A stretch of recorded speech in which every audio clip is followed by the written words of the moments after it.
Bien-aimés en Christ, bonsoir. Ce soir, nous allons développer les thèmes de l'idolâtrie. Avant toute chose, lisons dans 1 Jean chapitre 5, verset 21, version Darby. J'ai dit, « Enfants, gardez-vous des idoles. » Bien-aimés, les enfants dont il est question dans ces passages sont des nouveaux croyants. Mais l'idolâtrie en soi concerne tous les chrétiens, qu'ils soient nouveaux ou anciens. L'idolâtrie est le fait de donner la place du Créateur, c'est-à-dire l'Éternel Dieu, à la créature. L'idolâtrie est interdite dans le livre d'Exode, chapitre 20, versets 3 jusqu'à 6. Dans ces passages, l'Éternel Dieu interdit de ne pas avoir d'autres dieux en face de lui, de ne pas tailler quoi que ce soit semblable à l'image de ce qui est dans le ciel en haut, et de ce qui est dans la terre en bas, et de ce qui est dans les eaux au-dessus de la terre. Il interdit de ne pas s'incliner devant ces images taillées et de ne point les servir, car lui l'Éternel est un Dieu jaloux. C'est ainsi que les Israélites, pour avoir adoré les veaux d'or formés à l'aide du ciseau par Aaron, 3000 personnes périrent sous le mont Sinaï. De même, les Israélites mourirent 24 000 personnes de la plaie pour avoir adoré le dieu moabite, dont Baal-Péor. Ceux huiliers circoncis du devin Balaam au roi Balak d'envoyer les filles moabites se prostituer avec les Israélites. Ces derniers firent non seulement la fornication avec filles moabites, mais aussi mangèrent et se prosternèrent devant leur Dieu.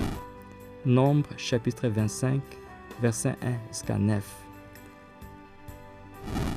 Nombre chapitre 31, verset 16. Aussi, Israël connaît-il le schisme à cause de l'idolâtrie du sage roi Salomon. Celui-ci s'attacha par amour aux femmes étrangères qui détournèrent son cœur auprès d'autres dieux. 1 Roi chapitre 11 verset 2 jusqu'à 13. Bien-aimés à Christ, les exemples sont légion. L'Éternel Dieu réprime sévèrement l'idolâtrie. Souvenons-nous de l'histoire du roi Achab jugé par le prophète Élie pour avoir péché Israël. 1 Roi chapitre 16 verset 30 jusqu'à 33. 1 Roi chapitre 21 verset 21 jusqu'à 24. Que dire du roi Jéroboam, cueilli du tribut par grâce divine lors du schisme d'Israël, alors que le roi Salomon se tournait vers l'idolâtrie? Celui-ci tomba aussi dans l'idolâtrie, et sa maison fut jugée sévèrement par l'Éternel Dieu. 1 Roi chapitre 14 verset 1 jusqu'à 12.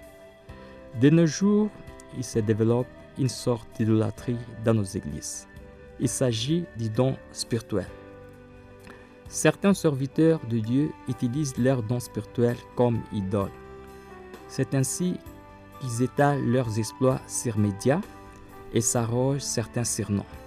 Les bulldozers, Big tel ou tel, etc. Ils ignorent que notre Dieu est jaloux et ne permet pas que sa gloire soit partagée avec qui que ce soit ou quoi que ce soit.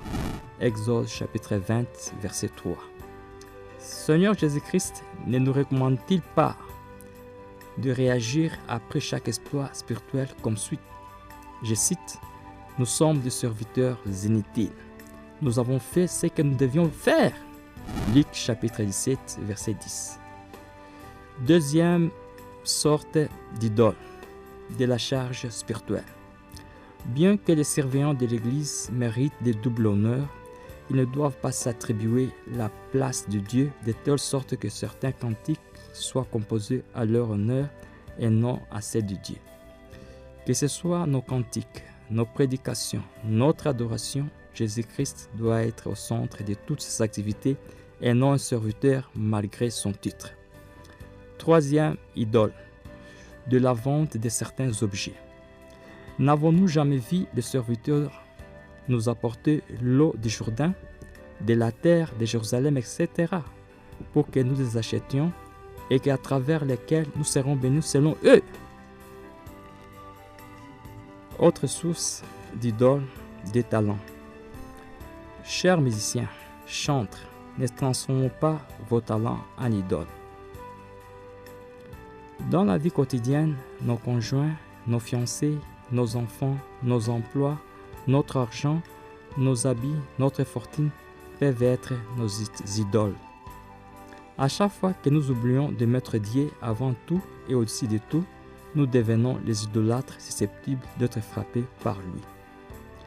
La Bible ne commence-t-elle pas avec cette phrase « Au commencement, Dieu » Genèse chapitre 1, verset 1. Bien-aimés, nous voulons être bénis quotidiennement. Aimons Dieu de tout notre cœur, de toute notre âme et de toute notre force. Deutéronome chapitre 6, verset 5. Ne ratons pas la visitation de Dieu par respect à différentes idoles. Le jeune homme riche, peut-être chef de synagogue soit-il, rata sa visitation, c'est-à-dire les Cisalis, parce qu'il était plus attaché à la richesse qu'à Dieu. Luc chapitre 18, verset 18 jusqu'à 25. Pendant cette même période, Zachée, chef des publicains, renonça à l'idole richesse et les salis entra dans sa maison. Luc chapitre 19, verset 2 jusqu'à 9. Aussi, Zachée s'est-il humilié en montant sur un sycomore et il renonça à l'idole rang social. Pour clore, bien-aimés en Christ, détruisons et brisons toutes nos idoles. C'est votre frère Kiembwa Tony de la République démocratique du Congo. Si vous voulez nous rejoindre, nous sommes joignables par mail à l'adresse kiembwa13@gmail.com. Sur YouTube, nous sommes joignables à notre chaîne @Kiembwa Tony 508. Sur TikTok, nous sommes joignables à notre compte @Tony.Kiembwa. Sur Facebook, nous sommes joignables sur notre page Facebook. Rachetons le temps. Que Dieu vous bénisse. Amen.